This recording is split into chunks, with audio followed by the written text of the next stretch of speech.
Hi lovelies, welcome back to another sewing tutorial. So this is the second part of learning to make this beautiful dress. The first part has already been posted. It's the video right before this one on my channel, so please do well to check it out. This is a ruched shoulder dress with half cut flare from the waist down to the full length. I really love how my recreation turned out, so without wasting any more time, please do well to like this video, share, subscribe to my channel, and let's get on with the tutorial.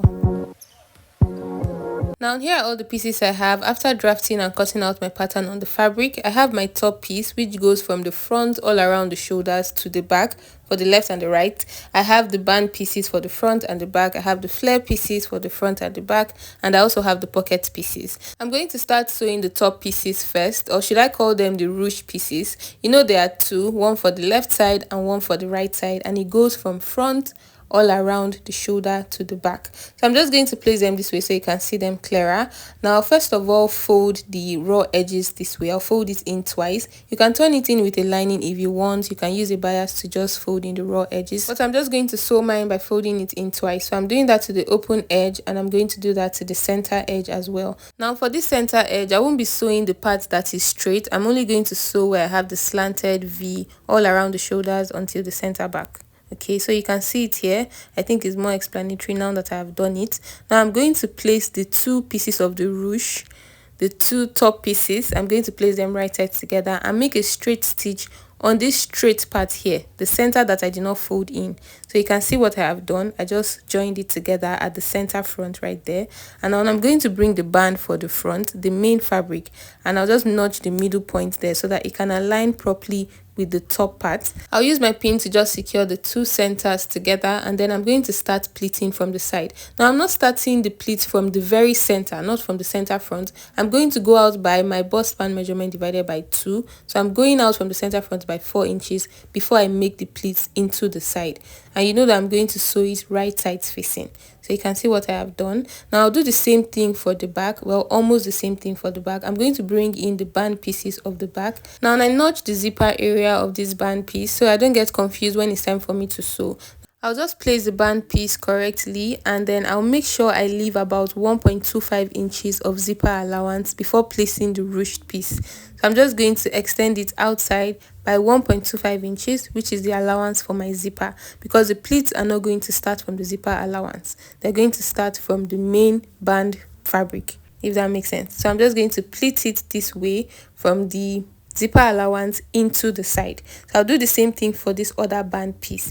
I'm just going to pleat from the zipper allowance into the side. So I'm just going to show you how I sewed it on my machine. This is the front part. I'm pleating from the side to stop at the 4 inches away from the center front.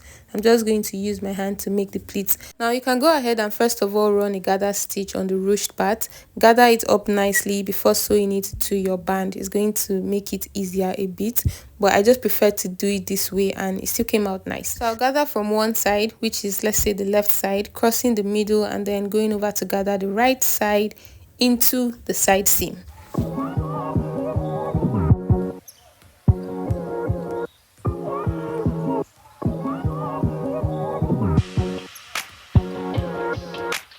Now you can see here I'm done with the gathers for the front part. Everything is coming to life gradually. I'm going to do what I've done here for the back, like I illustrated on the table. So I'll place the top piece on the band piece right sides facing, and I'm just going to gather from the zipper allowance into the side for the two separate pieces of the back. So you can see it here clearer after I was done. I left out the zipper allowance, don't forget. Now remember that we have lining pieces for the front and the back band pieces, so it's time to turn in the lining of the band. So I'm going to bring in the lining of the front band, and I'll just place it this way, sew it on the raw edge, and then I'll flip it over so that it can fully enclose that raw edge, and I have a neat finish on the inside. I hope that's explanatory on its own.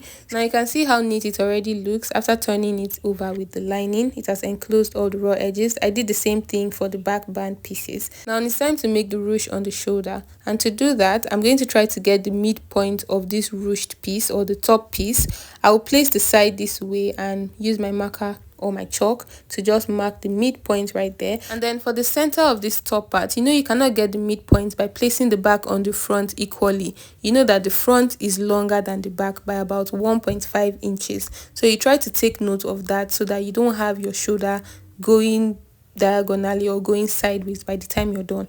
So I'll mark the midpoint of this top part and draw a straight line across the entire fabric from the center to the side.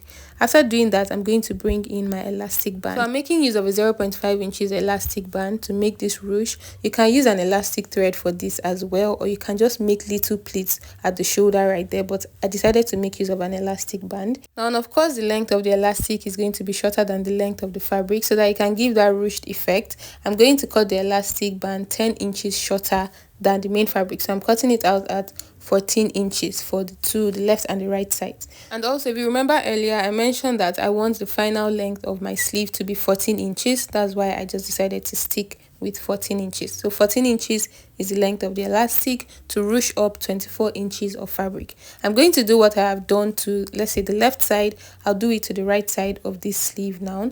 I'm going to just mark the midpoint of the center and the midpoint of the side and connect those 2 points with a straight line. This line I'm drawing out with my chalk is the shoulder line. Maybe I haven't mentioned so that we don't get confused. Now, I'm going to show you how I sewed it on my machine. I placed the elastic on the wrong side of the fabric. I made sure to tighten my stitch at the start to secure it nicely, and then I'll go ahead and drag the elastic while I sew on top of the elastic. So you know that the elastic is 10 inches shorter than what we have on the fabric, shorter than the length of the fabric. So you have to make sure that that elastic fits the fabric. So you have to keep dragging while you sew on the elastic so that it's going to meet up at the end of the fabric, if that makes sense. So the elastic of 14 inches has to meet up the fabric of 24 inches, and the only way that can happen is to stretch the elastic while you sew. So you keep dragging the elastic while you sew on it. So you can see how nice it looks already. I'm going to do what I've done here to the other side. This is it after I was done. I did that off camera. Now I'm going to shape up the side. So I'll place the front and the back right sides together, and from the open sleeve where I have that little armhole curve that I made, if you follow the pattern drafting, I'll shape up the band, which is from the underbust down to the waistline, with about 1.25 inches, which is the allowance I added on paper for my sewing. And then this open edge from where I have the sleeve ending, following the little curve into the side, into the underbust, I'm going to sew that part with about ½ an inch. So I'm just going to start sewing with ½ inch, and when I get to the underbust, I'll go in, I'm just going to scoop it in and sew it with about 1.25 inches of sewing allowance. So I'll do that for one side and the other side, and this is the top part after I was done. Now I'm going to go ahead and work on the skirt part. So bringing in the skirt pieces, these are the 2 back pieces. I'm going to notch the zipper allowance area right here. I'll lay the 2 back pieces flat on the table, and I'm going to place the front piece on the back piece right sides together. I'll go ahead and use my pins to just secure it at the waistline. And now I hope you didn't forget our pockets. So I'm going to bring in the pocket pieces. I'll place one pair on one side and the other pair on the other side. Now from the waistline, I'll measure down 5 inches, including ½ inch of allowance to join the skirt to the top part. So 5 inches below the waistline is where I want my pockets to start from. I'll first of all place the pocket pieces on the right sides of the skirt pieces. You can see how I'm just using my pins to hold it down in place. I'll sew a straight stitch along where I have just pinned, and then I'll go ahead and shape up the sides. So from the waist, I'll be shaping it up with about 1 inch or 1.25 inches of allowance. Do well to confirm your measurements because sometimes flare can disgrace somebody.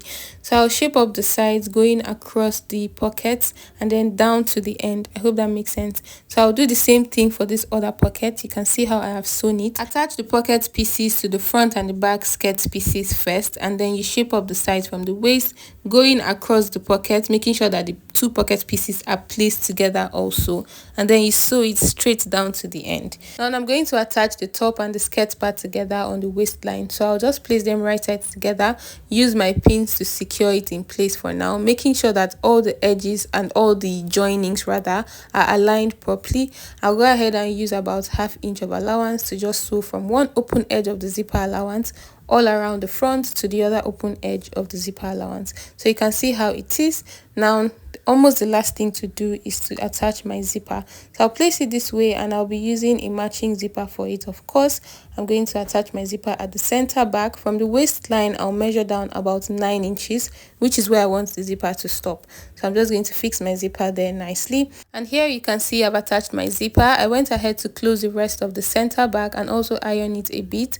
And finally, I went ahead to hem the ends of the dress. So this is everything for this tutorial. Thank you for watching the first part. Thank you for watching the second part. Please do well to give this video a thumbs up. Also share, subscribe to my channel if you haven't. You can see the outcome of the dress on me. I absolutely love it. Thank you so much for watching once again. I hope to see you in my next one. Bye for now.